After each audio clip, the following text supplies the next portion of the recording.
Salut les combattants, écoutons ce petit bout du DGA de l'ECAM et on continue après. Le MSC n'est pas dans 50 commissions mixtes électorales. Comment est-ce que le MSC peut avoir les chiffres? Alors, dès l'entame, j'ai voulu lui faire confiance en me disant que c'était monsieur qui portait les chiffres. Mais, de bout en bout, dans sa causerie, il dit deux choses là, que le professeur Maurice Kamto est un intellectuel, donc on ne peut pas dire qu'il ne sait pas ce qu'il dit. Mais de deux, qu'il persiste dans un sentiment de détruire la crédibilité, la confiance que les Camerounais pouvaient avoir sur l'ECAM. Et pendant toute sa prise de parole, j'ai constaté une chose. Il donne les chiffres. Il donne ses propres chiffres en contredisant celui de Maurice Kamto. C'est-à-dire, c'est le jeu auquel il joue. La preuve, écoutez encore ce petit bout. Dans le processus, et pour connaître le processus, on peut se dire que soit c'est l'ignorance, soit c'est la mauvaise foi. Qui peut dire que le professeur Maurice Kamto c'est l'ignorant?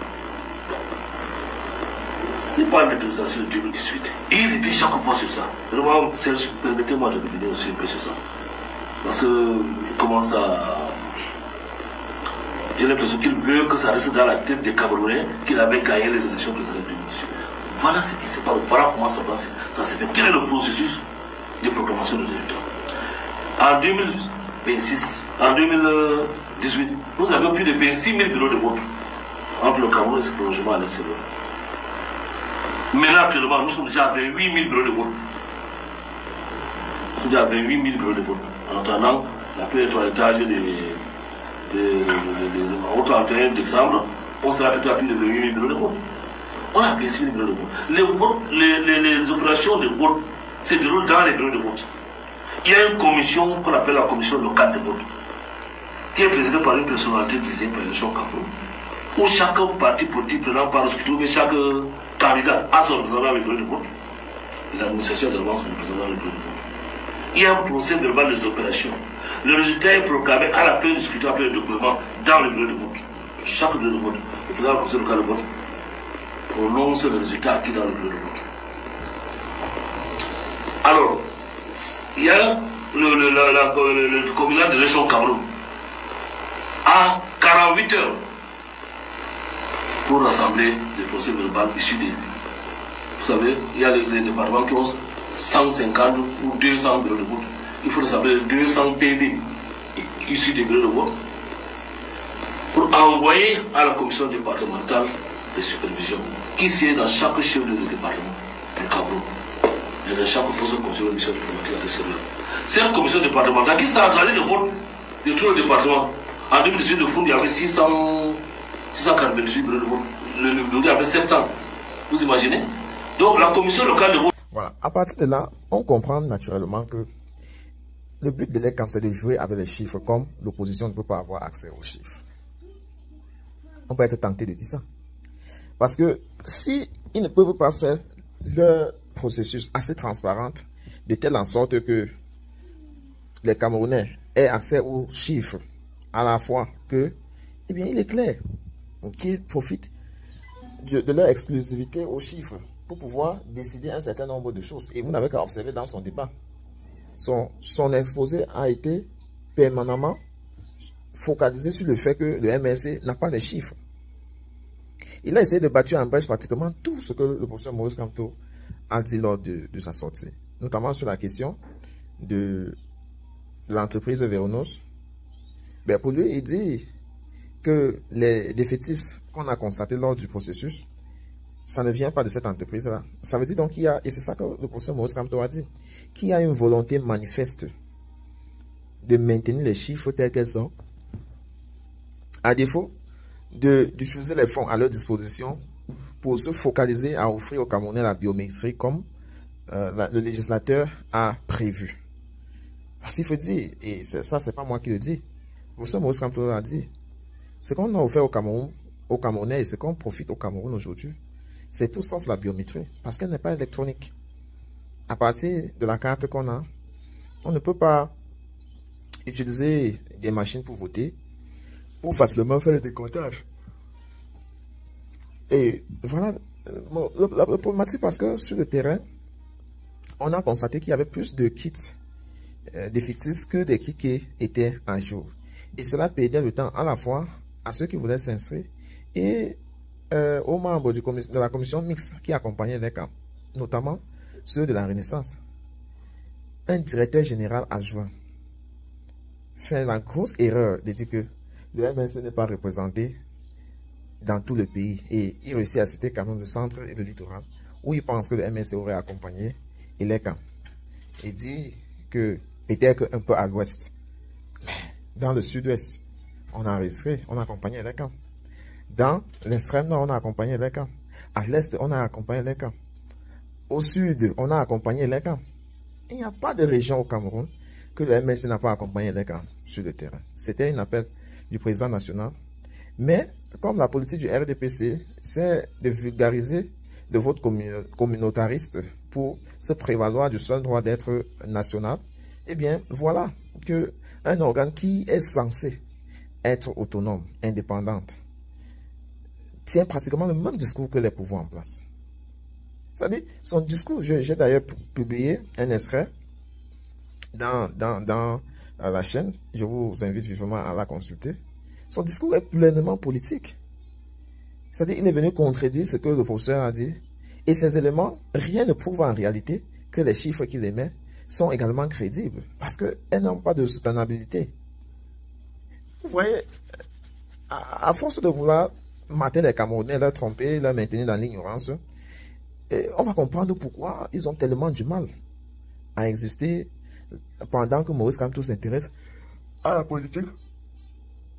Ou alors, pendant que Maurice Kamto doit toujours se prononcer pour situer les Camerounais sur leur priorité. Vous allez constater également qu'aujourd'hui, le 15 septembre, les différents acteurs de l'ECAM ont été envoyés dans des chaînes particulières, tout comme ça fut le cas avec le CNC, dans des chaînes bien choisies, pour véhiculer un certain nombre de messages, un peu pour dédier les propos du professeur Maurice Kamto.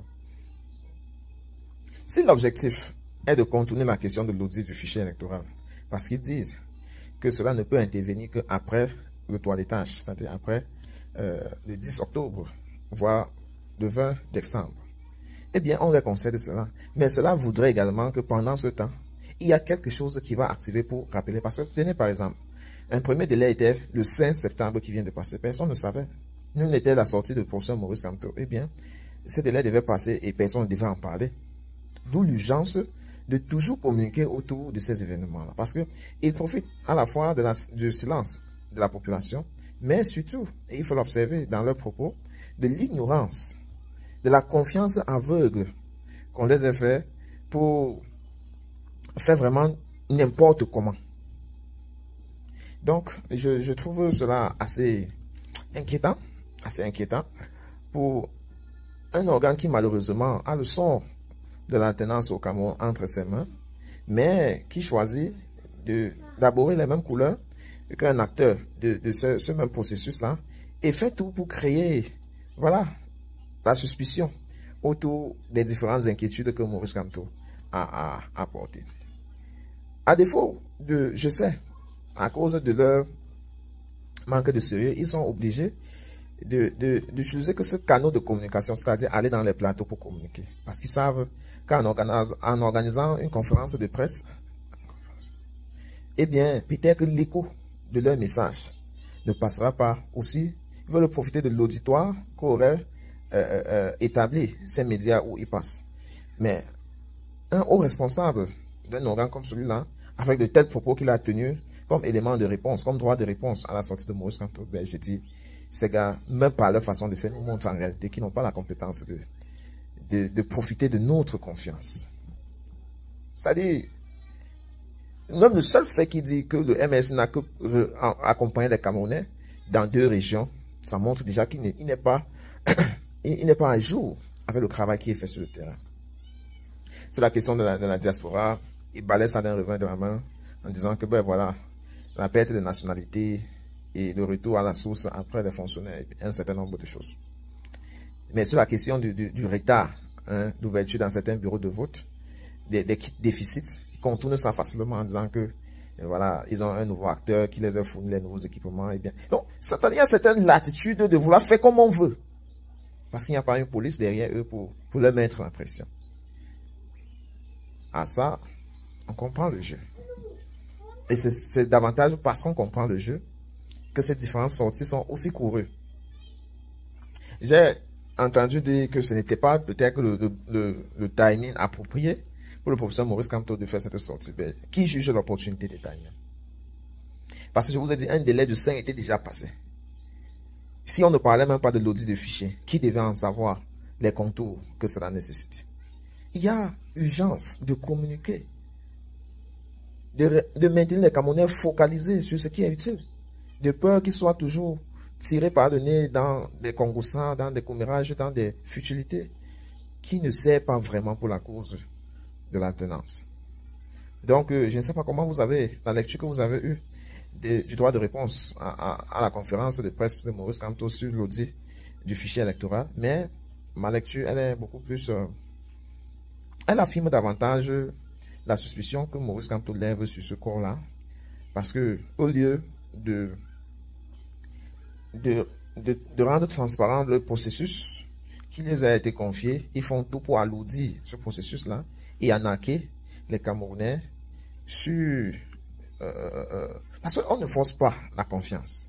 La confiance, à travers les méthodes qu'on utilise pour communiquer ou alors pour faire un certain nombre de choses, eh bien, on peut soi-même établir une confiance.